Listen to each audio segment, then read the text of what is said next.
Let's go. Let's go. If you just let go. All right, so we're gonna talk about Michelle Obama's podcast. Yes. So I'm gonna play a clip. It was pretty boring. Was it? Yeah. There's a lot of good information, but it wasn't exciting. I didn't listen to the. I listened to it all yet. I listened to the whole thing. I listened to it all yet. I already feel like I'm not gonna want to finish it though. Wow. You're not gonna finish Well, it? I'm gonna play. I'm going to, but I feel like I don't want to.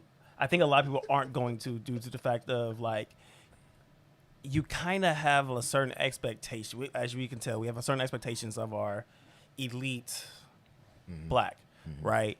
And it's like we know a lot of them aren't going to use their platform for what we want them to use their platform for. Really? Okay. You don't think Michelle's gonna use it for? That's interesting. I'm afraid that she's not. You don't think she's gonna do this?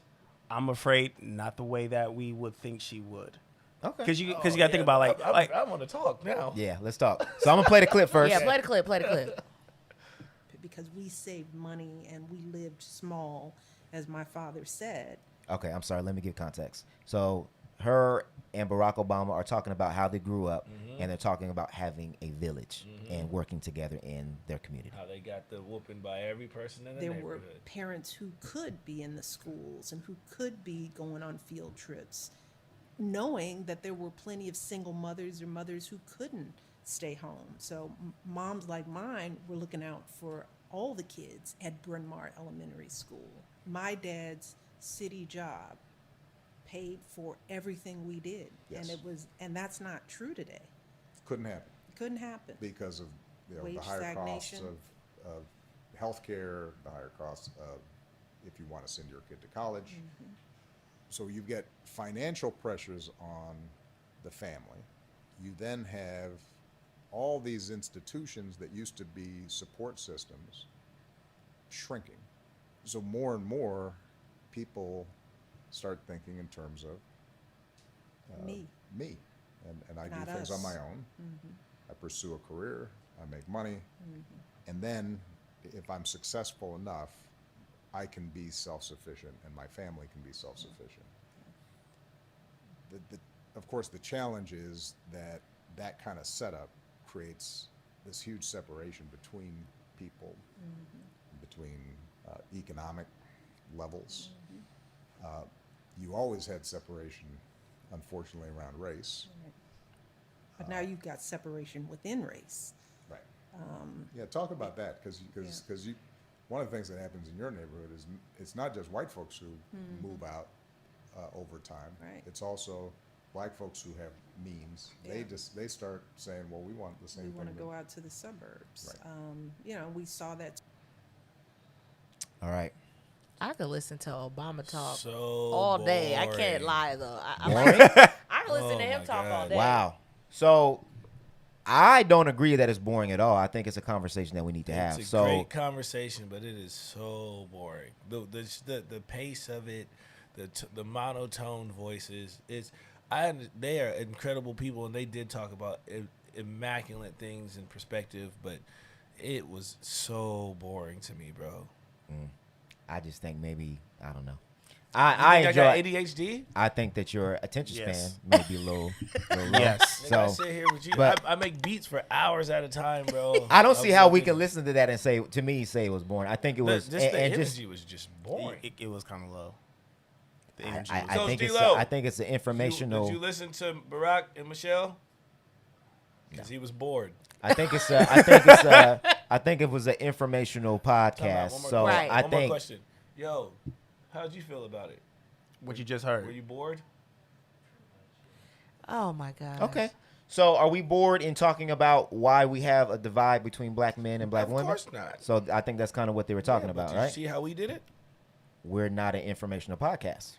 But we still get our information. We give a lot of information away. This is an entertainment podcast. We package it differently. Thank you, Steph. And we're not former presidents. And It don't mean nothing to me. It's still good It's conversation. great though. conversation. okay, so let's get to the conversation. Okay. let's Instead talk of talking about conversation. Michelle Obama's podcast being boring and getting us canceled. Right. That part. Golly. He always trying Over to here, get we over canceled. here dedicating an episode can I to get a black bell? women, and Ding, you ding, calling ding, Michelle ding, ding. Obama's podcast Boring. boring. We just get it up. That's just opinions. That's fine. All right. Oh, and then let me give the disclaimer: everybody's opinion is their own. It is not the opinion of the Reverb. Cancel me. Right. Cancel me. Not I ain't the whole even- thing. Wait, No, one I'm seriously. gotta famous go enough to prove be that. canceled. For real. If I get canceled, I'm famous. So Oh my gosh. That part. All right. That part. So thoughts Replaced. about the podcast, thought about what they were talking about, and does it have merit? Me instead of you. It definitely does. And I definitely feel like I'm hoping, like BJ said, I'm hoping that we see another more candid side, not the,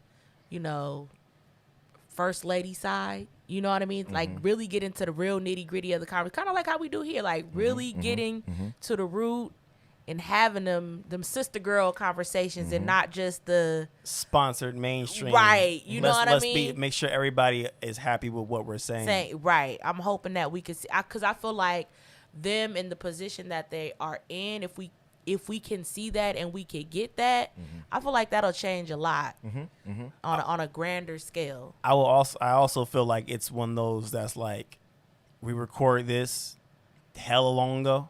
We put them all together and just like, all right, now we're just gonna start releasing them by week. Well, she has a busy schedule, so that could be possible. Right. That could be possible. Yeah. So- she did, because at the end of it, she showed a little preview of her and her brother having a Okay, conversation. so they're all pre-recorded. So you didn't listen to the whole podcast? So it's not going to be. I did listen to the whole podcast. I listened to If it there too. was trailers and stuff afterwards, no, I listened to the meat of the podcast. So there's Thank you, sir. there's not going to be any actual like current event Current, stuff. right. So To be able to speak on current topics, kind of like how we Right. do. But hopefully, It's still informational. I feel like I learned a lot about.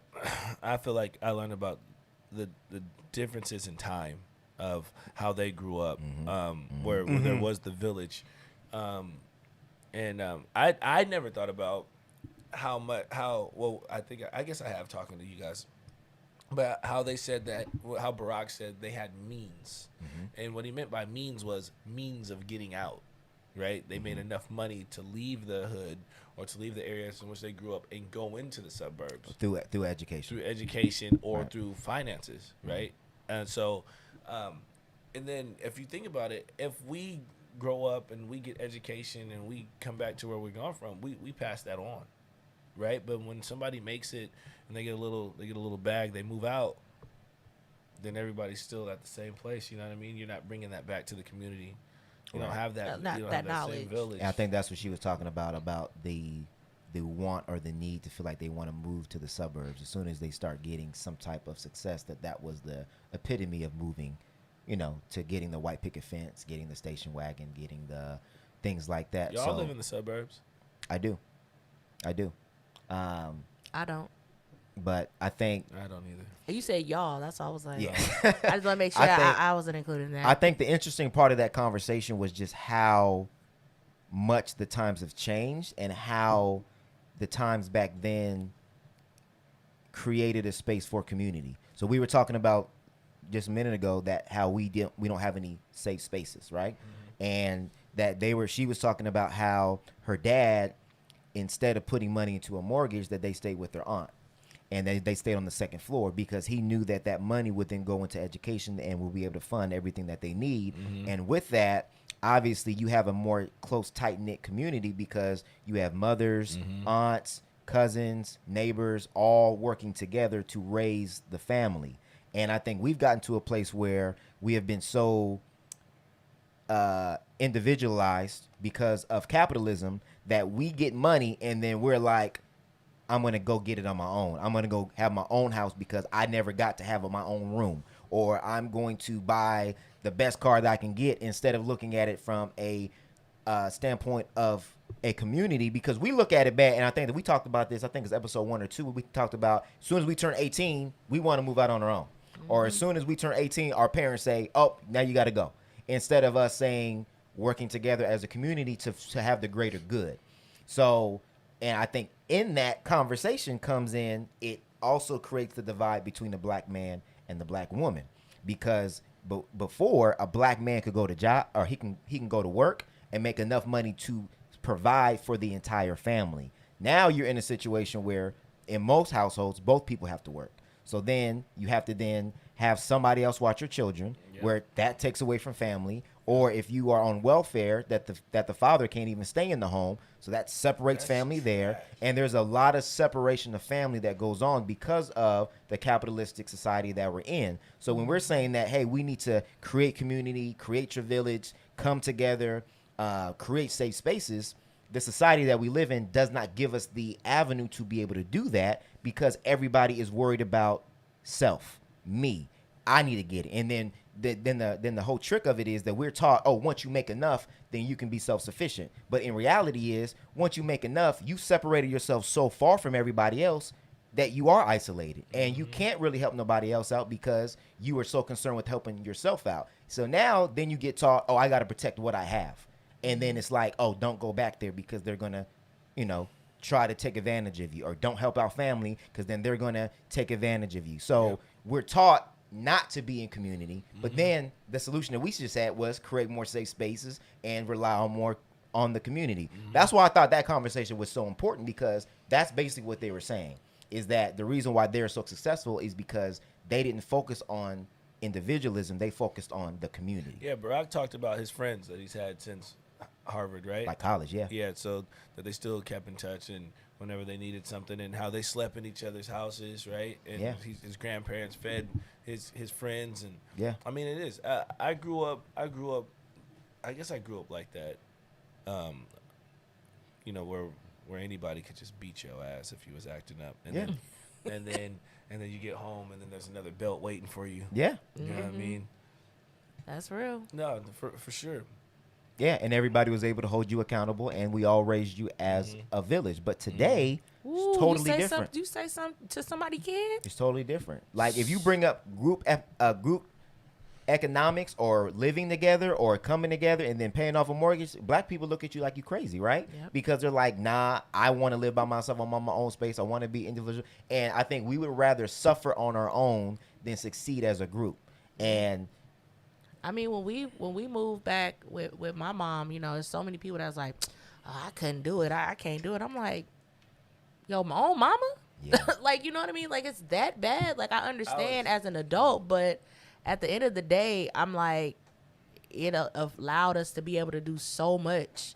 You know what I mean? But people really just look down on, and I don't know. It's crazy to me when I had that conversation with people, and people like, what? Right. How y'all doing that? I could never. I was in a rush to get up out of there, man. I moved out as soon as I turned 18. Yeah. How about you, Photo B? I was actually good. My dad didn't really trip too much as long as I was doing what it is I needed to do. As long as I was going to school, I really didn't have to work. He moved out at 35. At 24. Well, I moved out the first time like at 21 and then moved back. Had to move back. Yeah. Everybody goes through that. I definitely had to move back. I only moved back because the people I was living with just fucked shit up. Yeah, It was just like, it's bad. I moved back because of recession. Mm. Yeah. And it's crazy because some people don't have that. They don't have somewhere that they could go back to when, they fall on hard times, or they, looking to, get that step up. Some people don't have that. So, I mean, that's a blessing in itself to have a place to go back to and say, I need help. Right. And I just think with this pandemic, I think it should encourage us to want to work together on a better basis and practice group economics, because if we sit here and say that we have an issue with creating generational wealth, with setting up our children, then obviously to me, the easier route would not be to work harder. It would be to work smarter, which would be working with your community. It's just, just like she said, unfortunately, most people, the goal is to live like the Brady Bunch and live in a family with the fence, with the stairs, and move out of your community, and then you become disconnected, and then you're in a group of people that don't look like you, don't have the same values. You're not able to actually have a connection with. And it's like, imagine like how much money do we spend on mortgages or rent? And it's like, if you were able to take that, and that's what I think it was that's what Michelle said, that her dad sacrificed the mortgage for her education. And now look where she's at. And I think a lot of times, again, we are so individualistic that we think us, us, us, and then we're not thinking down the line, like, are we setting up our children to be able to get to the affording? So everybody's like, oh, I want a wife like Michelle Obama. But the woman that you're looking at, does she have a father like Michelle Obama's father that was able to sacrifice to be able to get her to where she needed to get to? Come on, bro. I've been saying that. Like, you can't want somebody and not know what they had, how they grew up, and all, and then compare somebody else to that person. That's what, man. When you date somebody, you are dating their whole family. Their You're whole past. dating their past. You're dating the dude that she was with before because he's already made her have a new set of rules, or him with the girl before. You know what I'm saying? You have to take into account, like you said, if you want somebody like that, they have to come from a certain structure. Right. Right.